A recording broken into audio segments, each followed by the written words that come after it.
Welcome to the 10 and 2 podcast. I'm Kat. And I'm Catlin. And we're here every week talking photography, adventure, and watches. Right? I think that's it. That's it. I think you say the world of horology. Is that what you say at the end? Yeah, I was just switching it up today. Oh, I was switching it up. Oh, yeah. Keeping everybody on their toes. Yep. Gotta change it up. I guess so. This is already a disaster. It's 9:30 at night. It's too late. We should not be allowed to record past like 6 p.m. For real. But we do it. We do it for y'all. Because we procrastinate even recording also, podcasts. like, you know, we kind of have lives other than the podcast. Are you sure? We do. I don't think so. I think so. I don't think so. I don't remember the last. So Friday. So we didn't record Friday because you had family over, and so I was like, "What the hell do I do today? Like, what am I supposed to do?" And then we wound up with like tornado warnings and all this other stuff. So basically, I did nothing.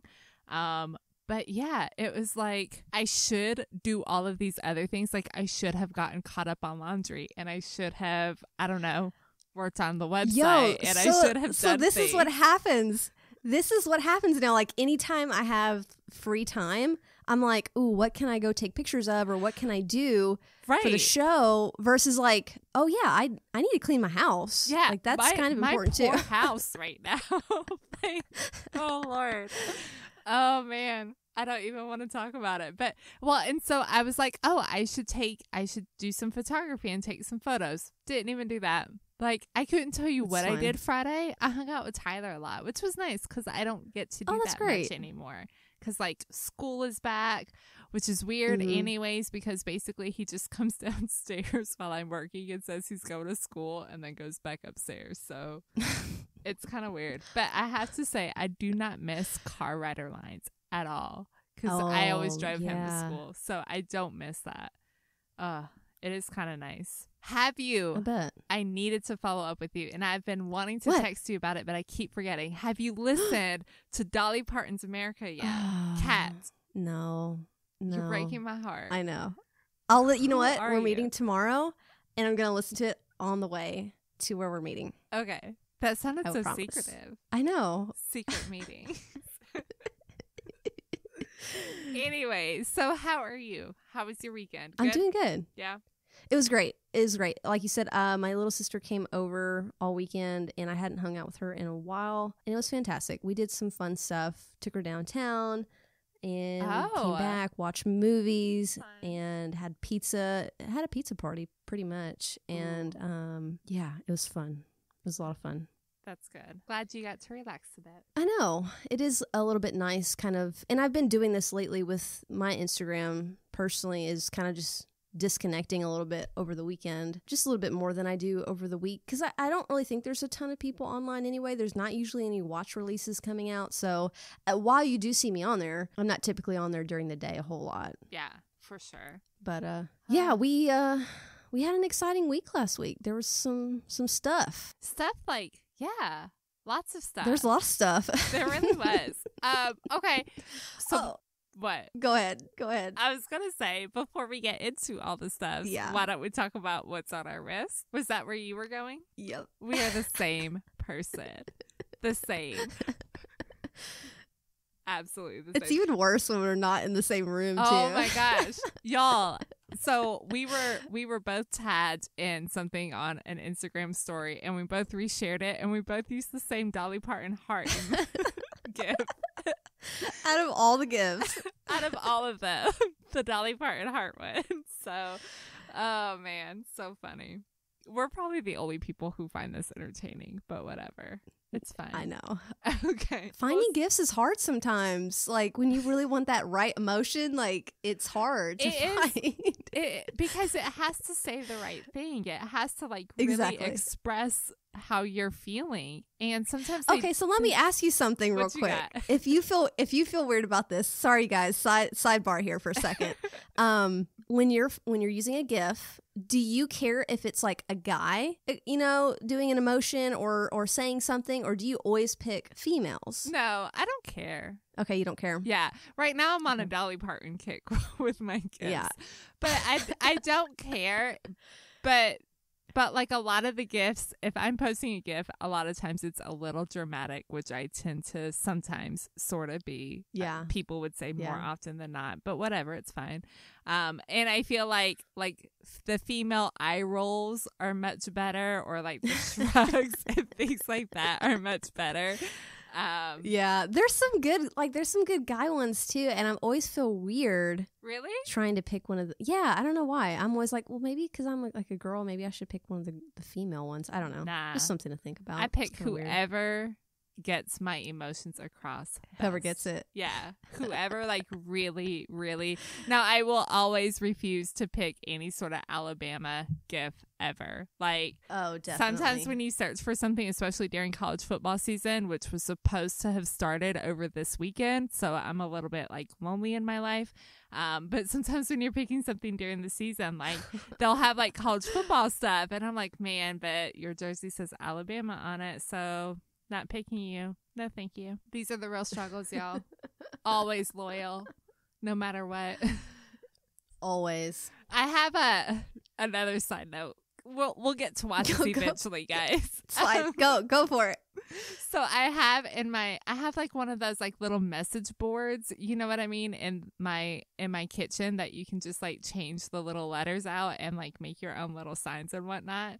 And so like it says right now, it said this since COVID. I should probably change it, but I haven't changed it yet. But it says, wash your hands like you just touched an Alabama fan. And I heart it so much. Sorry, Alabama. I'm really not sorry, Alabama fans. Y'all know what's up. So it is what it is. And then Tyler's an Ohio State fan. And like ever since Alabama beat them in the championship game a few years ago, he's had a passionate hatred for Alabama. So nice. Yeah. Now it's a whole household thing. Yeah, we can agree on something, So anyways, okay. Well, that's nice. Back to watches. Yeah, nothing brings you together like hatred, you know? Like college football rivalries. Heck yes. I love it. I'm trying to raise my kid right, okay? Yeah.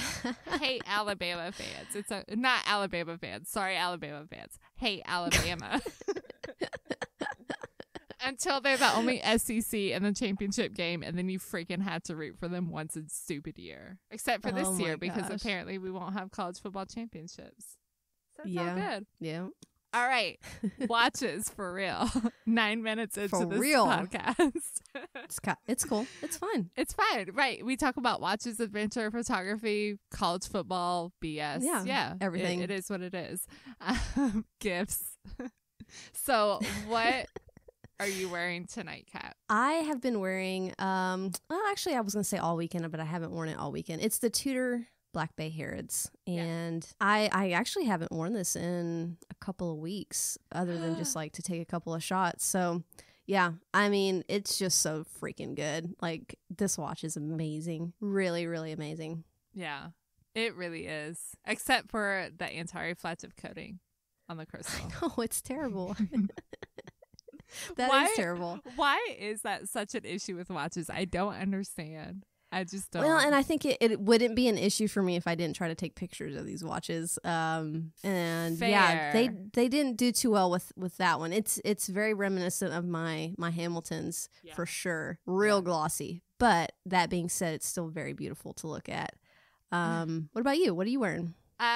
Well, I'm in my pajamas, so I'm just wearing the Apple Watch. But all weekend, and actually for the last few days, I've been on this kick of I went ahead and started putting some leather straps on my Speedmaster. So what? Yeah, what? I don't know. I think it's because like I'm over summer, and I think it's because I never got to have summer. Like I never got to do any of the summery fun stuff.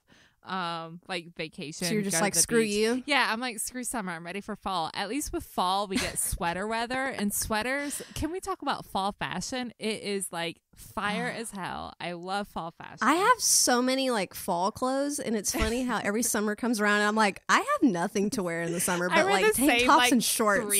Three tank tops all summer long. So I have the Speedmaster, and I have it on what I've been wearing all weekend was the Speedmaster on the Bark and Jack Scottish Grey leather that I have, and I just love that strap. I think honestly it's one of my favorite. It might be my favorite watch strap that I have. And it goes with the Speedy so well too. I know. I love it. Well, awesome. Well, do we want to sidebar into we're just going to title this episode Sidebars. Do we want to sidebar into our text conversation earlier, or are you not ready to kind of put it out there? Like I'm not ready. Not ready? I'm not okay. ready. So we're not going to sidebar there. Because once you put it out there, like it's out there. I know. So nope, not yet. All right. But I think I'm on the same page as you are, honestly. So I think let's talk about that next week after I put some more thoughts together on it. Ooh, I think that would be a good topic for the show too. Okay. Well, next week we're busy. Yeah. The week after. Yeah, you guys we are. really have to wait to find out like what we're talking about. Good luck. Enjoy. Don't DM us. We're not going to tell you. No. But so we had some new releases this week. We had a lot of new releases. So many that there's no way we could ever talk about all of them. So we decided just to talk about some of our favorites. Of course, so there was Geneva Watch Week, which it's so exciting to see like watch events happening again. Like I'm super excited about that. Absolutely. Yeah. Yeah, it is, and even more so now, I think, after everything that's been going on. And yeah, it was just a busy week. There was Monta last week too, or that was the week before? That was the week week been a couple before. weeks, We're right? talking about a couple, yeah. But yeah, we've been the last busy, couple so weeks we're to get talking about some of our favorite releases of the last like 2 weeks. We're catching up a little bit, yeah. Yes. And we're just gonna, pick out some of our favorites that stood out to us because, like Catlin said, there's so many. And we would just bore you if we just kind of went down the list. And and we don't want to talk about watches that we don't love anyway. So no, we would bore ourselves. No, we don't. It's fine. If y'all are still listening after 18 sidebars, then we don't want to bore you anymore. Oh, man. I love it. All right, so let's get into first release that I have been obsessed with is the Omega is it Necton or Necton? I don't know. I'm sure someone will DM us. I'm us, very no matter what we positive say. somebody will DM and correct us. I'm gonna say Necton. All right, so the Omega Necton 300-meter diver. I am crushing on this watch so hard, y'all. Like, right? So hard. And I know there's a lot of hate on it. And you know what? I don't care. That's just kind of where I'm at. I think the first argument and the only thing anybody can talk, crap about is the comments about it resembling a Yachtmaster. Yeah. And realistically, that comes in the bezel and the color combo. But I mean, I don't know. To me, I love this watch, regardless of if it resembles Yachtmaster. To me, it still stands very much so apart from a Yachtmaster. If you aren't familiar with the watch, it is it's part of the Diver 300-meter series of Omega, so it has a lot of the same similarities, the same case size, the same movement, things like that. This actually has just a 3-hand time-only display and no date, and I love that. And I do too. I'm really kind of getting out of this I need to know the date thing for sure. As Same. I check the Apple Watch during the day to see what the date is. It's ridiculous. I literally will check both watches on my wrist to see what time it is and then what the date is. Saying it.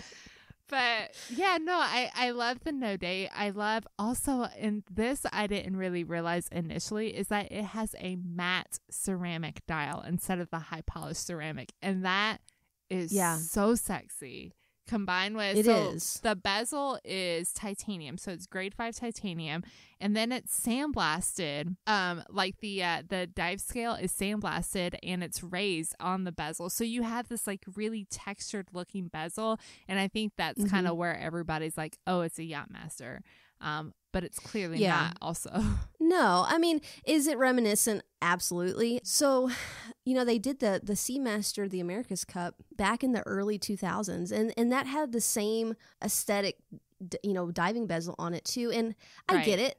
I totally get why people, are like, oh, it looks like a Yachtmaster. This is still Omega DNA. You can't tell me, like, I can look at this watch and be like across the room, and I would say, oh, that's a Seamaster. I'm not going to confuse it for a Yachtmaster by any means. I don't know why I paused there for a second. I'm not gonna confuse it for a Yachtmaster at all. It's totally different. The bezels look the same. Okay, that's it. That's literally it. It's completely an Omega watch through and through. And like you said, I love that matte dial. And then it is still polished, but now it's polished on the inside grooves, which are a lot smaller. So you still have that pop of contrast there. And yeah, I agree. The no date here is just perfect. And the black and red, like just the subtle red accent to me is perfect. Yeah. And I think that's probably another aspect that people do compared to the Yachtmasters, because they normally have a pop of color that's written on the dial and it's on the second hands. So they're seeing that similarity there as well. Again, I don't really care. It's a cool watch, and to me, this watch honestly blows the Yachtmasters out of the water in technology. So exactly. But again, you buy what you like. Maybe you've liked the Yachtmaster, but A, you've never been willing to spend that kind of money on one, and B, you've never been able to get one. So you could look at this Omega and like actually go in and pick one up, which is really cool. Yeah. No, I wish this watch had come out before we did our Watches That Give Back episode. I was like, it came out literally like 2 days after, and I was like, well, dang it. Yeah. I'm really curious to see how the titanium bezel looks contrasted like against the case. Because the case is, it doesn't look different. No, and in the renderings, but they use grade 5 titanium, and so grade 5 titanium it looks more like stainless steel than like a grade 2 titanium does. But I am a little bit curious just to see, and I think the fact that you have the sandblasted finish, I mean, even if the color was slightly off, you're not going to notice because of that. But I think that it's super cool. So that titanium's the same material that they use for the ultra deep. Do you remember that? Like that ridiculous, I forget how deep it went. It was insane. That big bubble on your wrist, that I still want to see in person 100%. But yeah, I mean, it's super cool. And I think, again, this is so it's to bring awareness to Nekton, which is it's a not-for-profit research foundation that's committed to exploring and protecting oceans. So, I mean, Omega does have a history of partnering with ocean exploration and ocean conservation. So, this is just one more case of that. I love the case-back medallion on this too.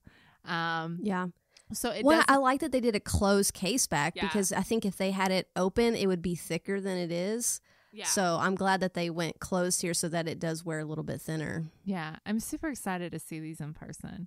I can't wait. These are killer. I love them. Now, and the price, it's a little bit more than the traditional 300 meters. So on the rubber strap, it's $58.50, and on the stainless steel bracelet, it's $61.50. Still not that bad. No, it's definitely not that bad. And it's not that much more expensive, honestly. I mean, just a few $100s, I think, more. But you also have the titanium bezel instead of the ceramic. Plus, I mean, it's just partnered with a different cause and a foundation. So I'm sure that has to do with it too. But yeah, I'm super, super excited to check these out in person. Like, the more I look at pictures of this bezel, absolutely obsessed with it. Well, it's everything. It's the bezel, combo with the dial and the pop of red. It all works. Yeah. And I'm one that usually says go on bracelet, but this one I think actually looks better on the rubber strap. I love, in my opinion, the new 300 meters on the rubber strap. Like, I genuinely do. I haven't seen them on bracelet and loved, like, just fallen in love with them on bracelet. I think they look incredibly well against the rubber strap, especially if you do anything in like a two-tone. And because of the way this bezel is designed, it has like a two-tone type finish. But like if it's an all steel, I definitely like it better on the bracelet. But I'm obsessed over the black with the Sedna gold bezel insert. And that on the rubber strap just absolutely kills for sure. So I definitely agree with you here. I think the rubber strap's the way to go. Either way, I just want to see it. All right. So moving on. It's hard to follow up that Omega. It's really hard. But we'll move on to the Bulgari Octofenissimo Tourbillon Chronograph Skeleton Automatic. Whew. You got it? Do you need the water? That's a big name. It's like they just took the whole description of the watch and just put it as I know. Which, I mean, it's very clear about what it is for sure. There's no mistaking it. There's no mistaking it at all. I think honestly though, this is one of my favorite pieces that came out of Geneva Watch Week. I'm just loving Bulgari. Is freaking. I know you don't like it because it's skeletonized. We can fight that out later.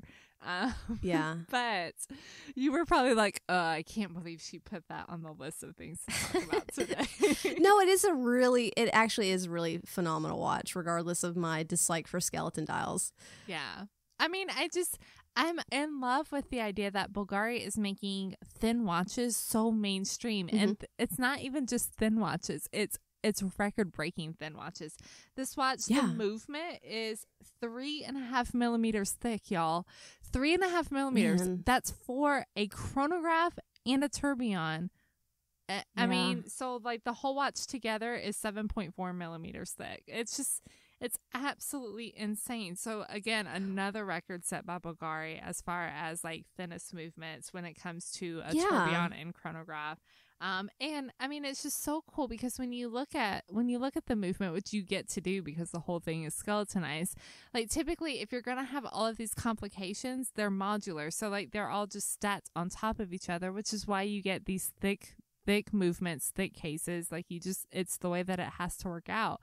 But the fact that they have the tourbillon totally separate as a separate part of the movement, it's so freaking cool. I mean, yeah. And I like it aesthetically. Come at me, Kat. It's fine. I like it. I mean, it's not a bad looking watch. Like I don't think it's ugly by any means. I just personally don't love skeleton dials. That's just a me thing. But the watch is really good looking, and it goes with that series very well. I mean, you're talking about the thinnest tourbillon chronograph ever produced. Like they did it, and they keep doing it, and like you said, that they keep beating themselves. And what kind of irks me is like, okay, these guys are making a chronograph so thin, but yet other watch companies cannot make can we make like just a little bit thinner chronograph? Like, does it have to be 15 millimeters thick? Yes, it does. So I think this is really good for the other guys to watch and be like, look, we got to do it better. I mean, you're not going to compete with them. There's no arguing that, but like at least come close to that. Look what these guys are doing. Okay. But to be fair, look what these guys are doing for the small price of 150,000 euros. I didn't even bother converting that because I'm pretty sure that I'm not going to worry about it. It's chump change. Come on. What are you talking about? And I'm kind of fascinated with this movement in general. So it's a monopush chronograph, but it does have two pushers, right? So you have your top pusher operates the actual chronograph, but then the bottom pusher operates like the crown setting. I'm super intrigued to see how this works in person. I want to see them in person. I want to have one on the wrist. Like, it doesn't have to be this one. I just want to check out an Octofenissimo. I want to see. I bet it is the sexiest feeling watch on the wrist, being so thin and sweet. I'm I'm worried about that. I'm worried that I'm not going to like the thinness because I do like feeling that weight on my wrist. I do too, but I feel like exceptions could be made. Yeah, I do like the sport model that I think came out earlier in the year that was like 100-meter water resistant, screw down crown. It was like a really like decent sports watch. I really like the aesthetic of the black dialed one. Was really, really cool. But these are a knockout, and I mean they're in it to win it. They're doing it. Well, and this probably weighs nothing because on top of being stupid thin, it's also titanium. So yeah, it probably literally weighs like absolutely nothing. Like I will say a quarter on your wrist. I have a problem with like the lightweight watches and things like that. Even I think it was Friday I was wearing our Fears watch. And it is so thin and so lightweight, especially on a strap that I legitimately like at some point in the day forgot like that I was even wearing a watch. But it's so beautiful. Oh, because you had it on a NATO, I think. I had it on the NATO. Yeah. So yeah. It's like wearing a little bracelet. It's crazy. It's so crazy. So I couldn't imagine wearing a watch like this. Like you definitely no, but they just look so good in pictures. Like doesn't your terrific one? Didn't he have one for a little while? I think he had one in for review. Yeah. But man, first of all, he takes phenomenal photos anyways. Yeah. But also, like, definitely. Dang, it looks so freaking good. And I think his Instagram. Oh man. Yeah. It's so good. And what I'm worried about with these two is size, because they are on the bigger side at 42 millimeters. They're a square type case. And so I'm scared that they would wear really big on me. And I know on him, he's got a larger wrist and it looked really good. I'm just worried on myself it wouldn't look too good. But I don't know. I need to try one on. We need to see. Yeah. Who wants I don't I try not to judge. We don't have a Bulgari contact yet. Yeah, y'all just like FedEx that $142,000 watch over here. I don't know. I don't want that responsibility. I don't either. It would y'all stress me out. It would stress me out so much having something that expensive, like in our care. Oh man, yeah, and just like shipping in general is always a little stressful. So it's very stressful. Yeah. All right, next. Next, we're not even really going to talk about this watch because we're super excited that we have some fun. We're not going to talk about it, but we're going to talk about it. Yeah, right, exactly. And that is the Moser Streamline center seconds. So this is the second variation of the Streamline from Moser. You guys may or may not remember we were quite harsh on the first. Quite harsh. We got an email from like a Moser representative after. Oh man, I totally forgot about that. Oh man, I forgot about that. They did reach out to us, didn't they? But they were like, they weren't too mad about it. They were like poking fun. He seems very like, very chill about it. I mean, it's not for everyone. He seemed to understand that. But and we always say, like, when we talk bad about a watch, and we didn't really. Did we talk bad about it? Yeah. I feel like I was a little harsh on it. Yeah, probably so. You're meaner than I am. Wow. No, but when we do, we talk negative about some of these watches. It literally is just our opinion. Right. It's not really the watch itself, and we thought that watch was just. No, it was ugly. I'm just gonna say it. Like, I did not like it. Yeah. Now, you better hope that being said, are not listening before next week. No, but listen to me. That being said, they made a comeback to me with this one. They won me over, is what I'm going to say, because this watch, it's a little bit smaller, 40 millimeter case. I mean, the integrated bracelet. I freaking love this watch. Love it. Love it to pieces. Could it be because it has a green dial? It is because, I mean, yeah, of course. And it's like, it is a really good shade of green too. It's like the perfect shade of green. Well, and I would argue that there's nobody who's doing fume dials like Moser is. Like they own the fume dial scene. So yeah, 100%. This dial brushed.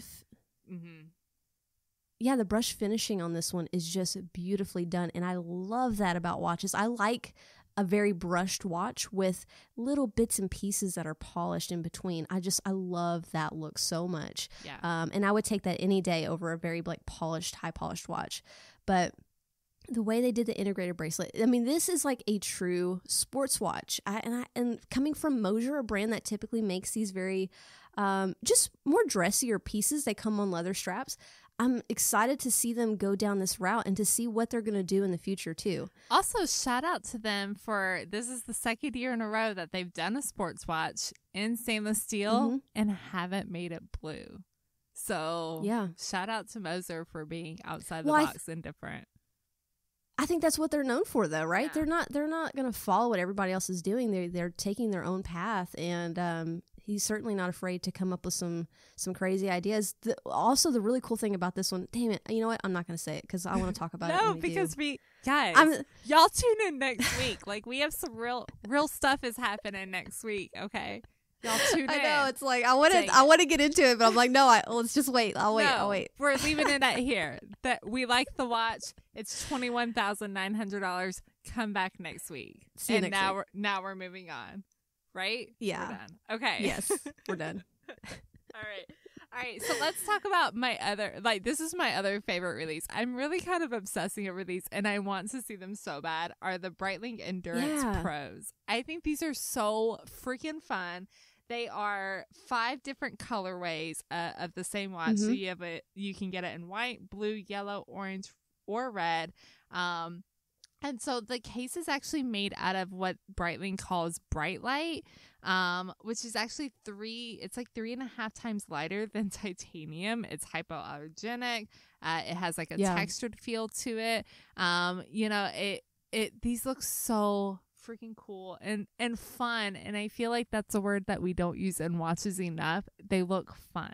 Yeah, I think a lot of people were knocking these because they're like, they're ugly, they look like they're from the 90s, and I don't think so. I think they're very modernized. First of all, Kat and I have been listening to 90s boy bands for like 2 weeks straight, so we're digging everything 90s right now. Yeah, throwing it back.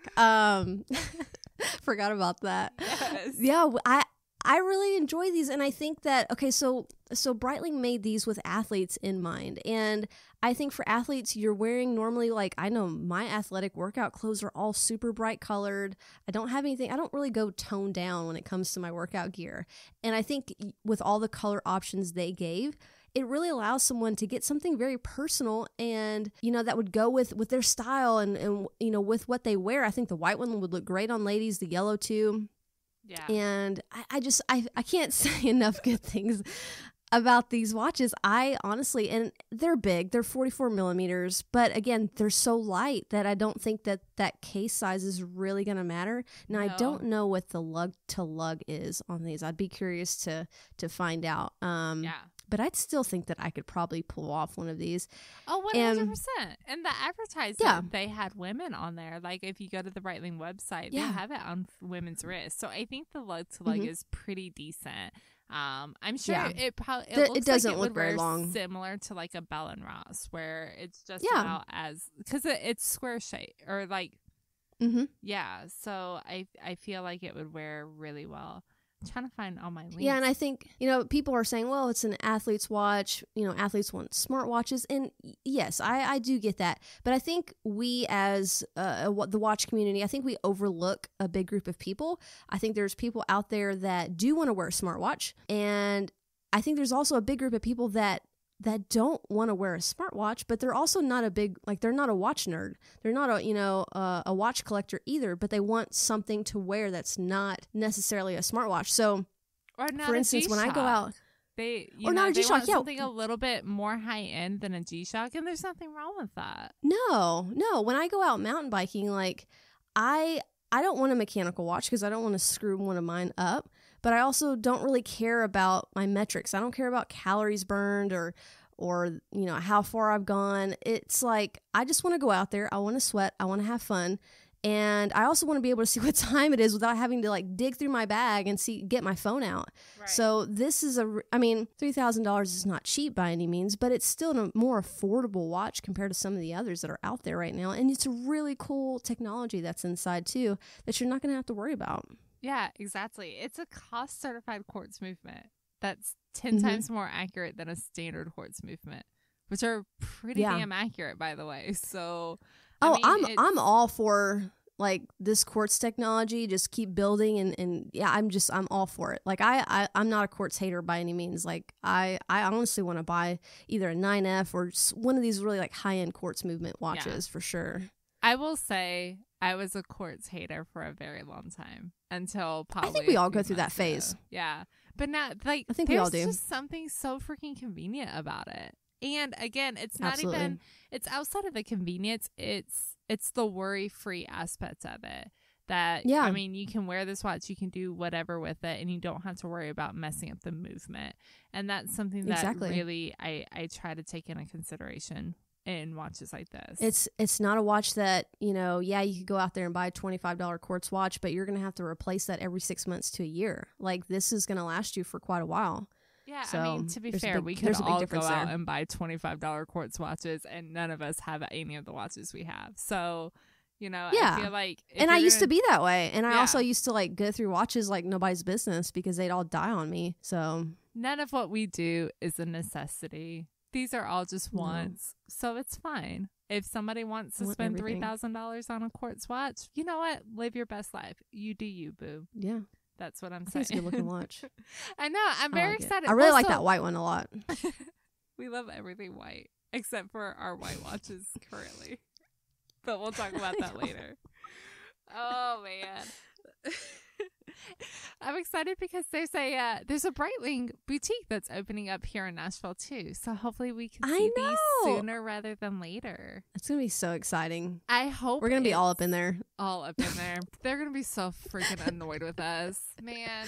God bless every boutique that puts up with us, every jewelry store that puts up with us. Like, yeah, we're gonna be all so the pictures, annoying. All of them. You know what? It's fine. At least they'll know us by name. Yeah, it's cool.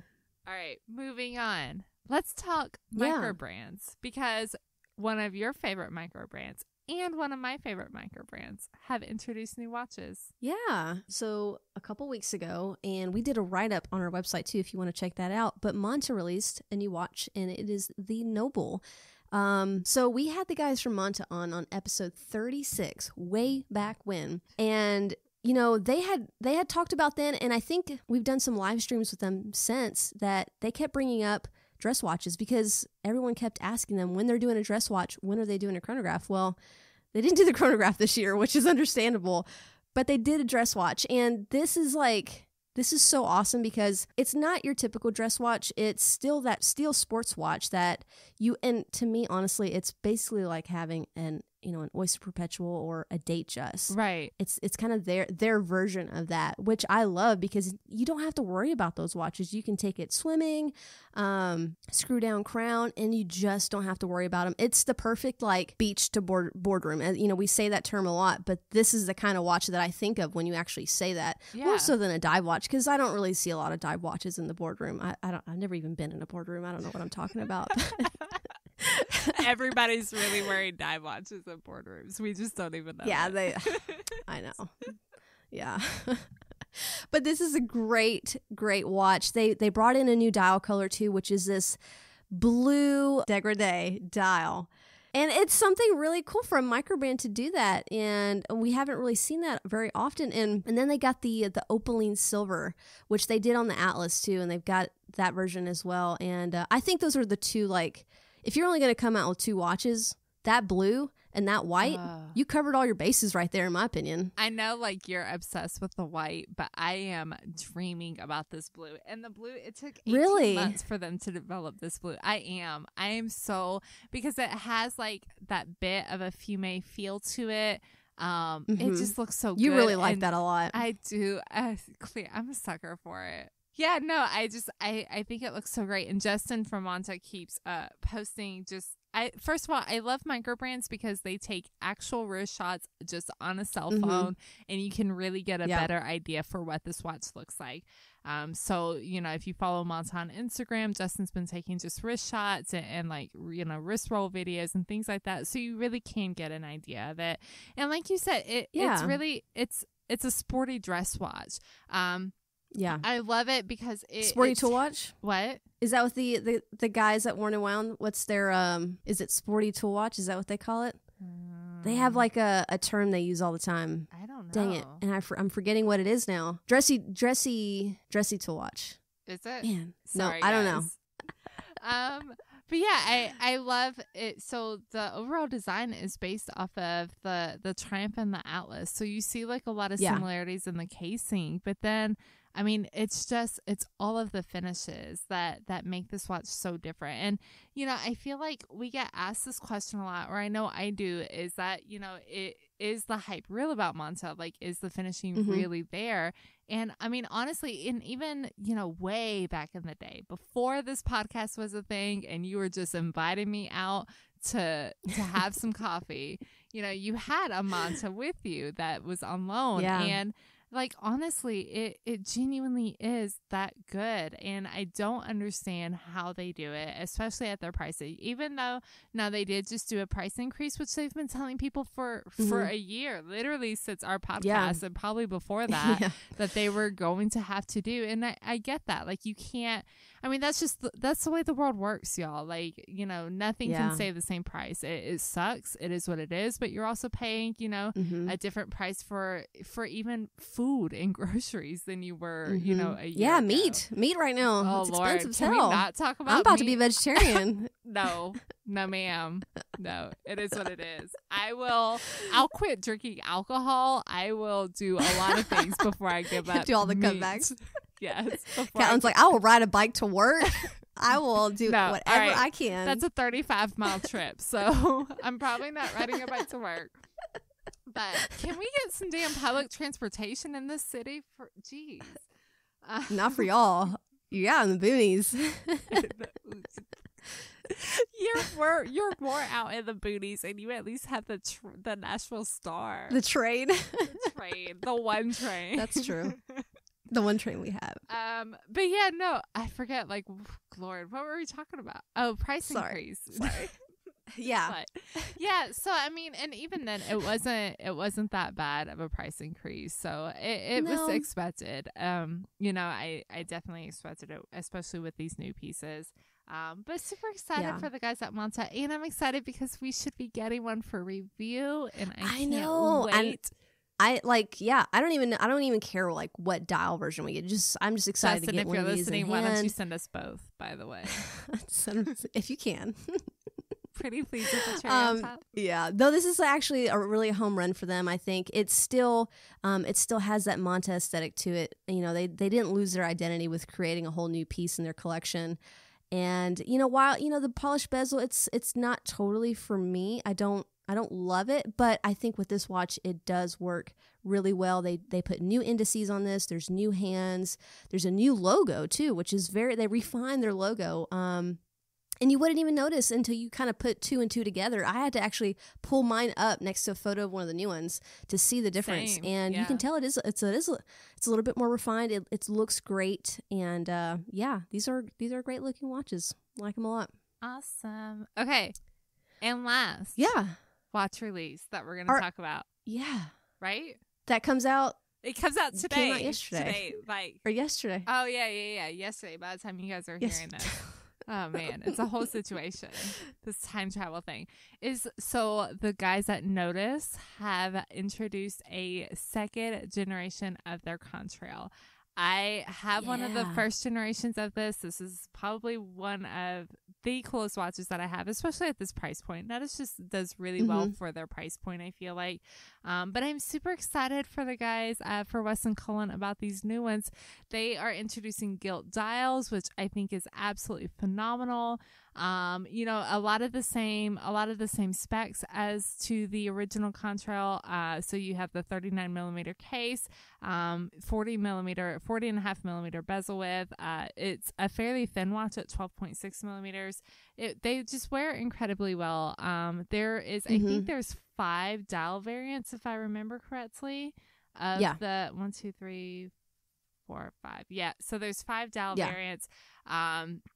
Gilt seems to be a really popular trend right now, and I love that they have both a blue gilt and a black gilt dial. And let's talk about for a second, they match their date wheel notice to the gilt too. Boss, man. They are so freaking good about that. Actually, I didn't even notice that, and now I'm seeing it. now that I'm looking Yeah. at the pictures closely. That's what I'm talking about. Absolutely. Yes, well, they match 'cause- date wheels too on top of it. Mhm. Like, so like they have a color that's called Laguna Sand, and the date wheel matches. It's kind of like a light salmon-y color. The white date wheel, a black date wheel, a blue date wheel. Like, I don't understand why micro brands can do this, but your big brands can't. It drives me insane. I don't get it. Yeah. If micro brands can afford, like, I'm sure it's an increased cost, and I'm sure it's kind of a pain in the ass.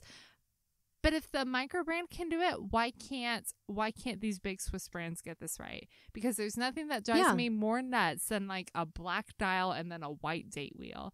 And I'm just like, what Now, the freaking heck? I will say that sometimes, depending on the placement of the date wheel, and if it had really stark white indices, I think it almost blends into the dial. Sometimes. But that's not always the case either. Yeah, it's not always the case. Right. Like for the Montes, for me, I don't mind their date wheel being white on at least my Ocean King, because I think it works really well with the dial. But on other watches, like the Seamaster, I prefer the color. They match the date wheel on those too. Yeah. On the ones that I liked, that had the no wave dials, I really liked a lot. Yeah, for sure. But anyway, I mean, these come in at $675. They're going to do a special price for pre-orders or kind of pre-sale until September 14th. And I mean, $600, and you're getting a ton of watch here for this money. And it's hard for me not to say someone that wants a diver, and I get this question a lot, like, do I go Seiko or do I go microbrand? I'm like, there's so many good microbrands, and Notice is one of them, that you're going to get what you get in a Seiko, but it's going to be way better done. It's going to be well made, and you're not going to have a misaligned bezel. You're not going to have that quality control issue that you get with some of those lower end Seikos. And these guys, I mean, the designs that they do is just fantastic. Yeah, exactly. You have a more unique design. You don't have the quality control issues. And if there's an issue, they are so quick to fix it. I'm in one of their private groups on Facebook. I see it on Instagram all the time. They are super interactive with the watch community. And if there's a problem, they are right there to take care of it. And I love that. And I think, again, that's something you would never get that with Seiko, first of all. If you buy a Seiko and you have a problem, you're just like kind of SOL with it. Bye. Like you're nobody to Seiko. That's the reality. Seiko sells so many watches that like you're really nobody to them. And there's nothing wrong with that. I mean, it is what it is. And I think we all kind of understand that. But for a micro brand, like every customer really means something to them, because they are grinding, they are hustling to grow a brand. So it's such a different experience with a micro brand. Their packaging is phenomenal. These watches come in just like a very small box with a watch roll inside it. So it's practical. You don't have like the big watch box that, like I'm literally sitting in my closet and I have like a whole box of watch boxes just sitting in the corner. You don't have that. Like it's practical. Yeah, I love it. And I can't wait. So the guys are sending us one to review that we can actually compare to the one that I already have. So I'm super excited to do a comparison. And I love the guys there. So I don't know. I really hope that it takes off very well for them. Yeah. And I think we're going to try to get them on the show soon. Yeah. Too, since we didn't get to have our meetup this year. Yeah, the in-person thing is definitely not happening. So once things slow down a little bit for both of us, I think we'll definitely go ahead and have them on the show. Yeah. So, all right. Do we want to spend the last few minutes of today's episode? So Rolex has made it very clear that something is coming, quote unquote, out of the blue on September 1st. This episode will go out the night of August 31st / morning of September 1st. Do we even want to, do we want to like play around for a second and speculate? Yeah. Screw it. Let's speculate. Let's do it. Rolex, my thought, Rolex is not going to surprise anybody. It's just going to be something else that's kind of typical of Rolex. I think they're hyping everybody up and they're going to let everybody down with the same dial. Maybe a movement update, maybe a little bit of I do wonder if a slightly larger case size is going to happen because everybody complains about like the 40 millimeter. So, I do wonder if like we're going to see a 41 or 42 millimeter Submariner. But other than that, I think you're just going to be equally disappointed. But the thing is like, I'll be equally disappointed, but Rolex fanboys will be all over it no matter what. So Like, Rolex can do no wrong to their fanboys. And I think it's absolutely hilarious. So I'm just here eating my popcorn, waiting on everybody to be disappointed, but still waiting in line at their ADs. That's my theory. Yeah, I mean, I think you get that with any brand. Like, if you're a hardcore fan, you're not gonna really hate anything they do because you like what they do. And let's be honest, like, it's still gonna be a nice watch at the end of the day. Oh yeah. And Rolex tends to make things for the masses. So they make watches that everybody tends to like. I'm with you. I think I've seen some rumors going around of a larger case size, so I think that's probably due. Out of the blue, everyone was thinking blue watch. I really don't think it's a blue watch. I think they were doing a wordplay there for sure. And I think maybe something unexpected. I do think it's probably not what everyone expects a blue sub, and I don't think it's going to be a blue sub. Remember how Rolex posted a bunch of Milgauss photos right before Baselworld last year, and everybody thought it would be a new Milgauss? Nope. So I think that now they're posting like some Submariner stuff and like some. I feel like Rolex just likes to troll people, and I love it. They do, and for me, like, I was analyzing the little video that they put up, and I was like, ooh, the waters are like really rough. So I'm thinking, okay, maybe it's the Sea Dweller because it's like a little bit tougher than the sub, and I don't know. We'll see for sure. But anything they do, we'll see. Yeah. But I'm excited either way. It's fun to play this game. It's all we have right now. So let everybody. Yeah, I mean, I'm not gonna harp on Rolex. They do what they do, but to me, they're so good at what they do that they don't have to change much. And yeah, you could look at their watches and you could easily say, oh, these guys are boring compared to the ones we just talked about. Yeah, they are. But I'm still a fan because they do what they do well. Yeah. And it's not really Rolex's fault that they've become what they've become. Everyone talks about marketing. Rolex doesn't pay these actors, and they do pay some athletes, but the fame that Rolex has is from people wearing them, and the fame coming from that, not Rolex. Like, Rolex is not spending money on advertising. Like, I've not even seen a Rolex commercial. Oh, maybe actually during the Masters. Right. Exactly. Like, they don't have to. They don't have to. So it's not, when people say it's, oh, the marketing, and it's not really, it's us. It's we caused all this, y'all. Like, it's our own fault. Like, the prices and the demand, it's all because of us, not them. But I'm excited. Either way, I'm excited to see what comes out. Not like I'm going to buy it, but I'm still excited for it. So yeah, I love this time though of speculation. I love that everybody has at least 2 YouTube videos out speculating about it. I love it though. I think it's just so fun. Like, I don't know. It's kind of like, maybe it's like Christmas almost, and like being a kid and wondering, trying to guess, like shaking packages under the Christmas tree to find out, like, try and guess what it is. And it's just fun. And I mean, I guess, hell, we don't really have. And knock on wood, tonight's Sunday night. I have not seen any spoilers of this watch. So kudos to you, Rolex, for keeping it tight knit on this one. Yeah, no wonder. Unlike Tudor. Poor Tudor. You got ruined. Tudor got ruined. Yeah. And I think that's what's going to make this a little bit more special than the Tudor, because it ruined it for me. I'm not going to lie. Tudor, it ruined the Black Bay Blue. I'm actually coming around to that watch a lot. I actually really like it now. But again, I think the first photos we saw were like somebody's, iPhone 2. It's like no AD has like a current iPhone to take a photo with, and so I'm like, oh man, the worst. So, but yeah, I'm excited. We'll see. Me too. I think that would be awesome if they did. I'm hoping for another Explorer one of these days, a smaller. I hope they trim it down a little bit, because I would like a modern Explorer, like a polar dial. Yeah. But these new ones are just so big, and they wear really big too. I just can't pull it off. But maybe one day. Maybe. We'll see. Man, that means I need to get on the list now. Yeah, you better. No. Better start buying these Datejust. Solid gold. Who needs solid gold Datejust? Like, can you put me on a list for like 2 years from now? Like, that's cool. No, that's fine. Well, I guess we will wrap it up. Yeah. Right. Well, head over to the website www.tennand2.com for show notes and links to everything that we talked about today. Be on the lookout next week because we're super excited about some stuff that we have going on next week. Make sure you're following us over on Instagram, Facebook, and Twitter at Tenn&2Media. Also, really make sure you're following us on Instagram because we also have some fun stuff that's about to go down on Instagram. And I think that's it, right? That's all of it. That is it. All right. Well, until next time. Bye, y'all. Bye.